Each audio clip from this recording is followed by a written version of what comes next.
Totoo nga ang balita, mga Mima. Mapait pala talaga to.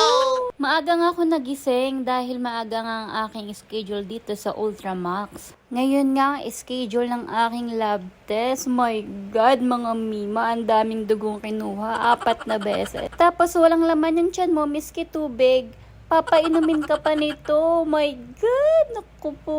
Ikaw, anong experience mo sa juice na yon? Nasarapan ka ba? Totoo pala talagang napakahirap magbuntis. Napakadaming sakripisyo. Dahil nahihilo nga ako sa aircon nila, kaya dito muna ako sa kotse, dito muna ako nagpahinga. Kasi para ako maduduwal dun nga sa ininom ko. Eh bawal nga yun isuka, kaya yan, tinan nyo, namumutla na yung labi ko kasi uhaw na ako. Eh kapag ganitong pa namang buntis ka, ay gustong gusto mo ng malamig na tubig, kaya naman nag-i-imagine na ako ng mga panahon na yan. Mabuti na lang at yung parking nila ay hindi masyadong pahirapan, kaya naman medyo natuwa ang aking puso. 4 na oras nga pala ako nagstay dito kasi kada isang oras ay kukuhanan ka ng dugo. At napakadaming dugo, talaga namang nakakapanghina. Grabe yung sakripisyo ng mga babae. Pagkatapos nga ng 4 na oras ay umuwi na ako. Syempre, dumaan muna ako rito sa SM Center kasi bibili ako ng banana at gusto ko mag-milkshake.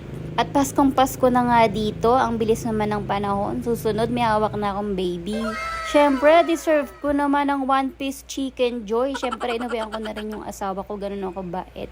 O, diba? Sobrang sarap. Diyos ko, nakita nyo ba yung iced tea? Malamang na ako. After ng mahabang fasting, ayan, deserve na deserve ko to. At ito lang naman ang aking kine-cravings for today's video. Napapasabi na lang ako ng last na to. Ayoko nung mag-anak. Sana nga, totoo.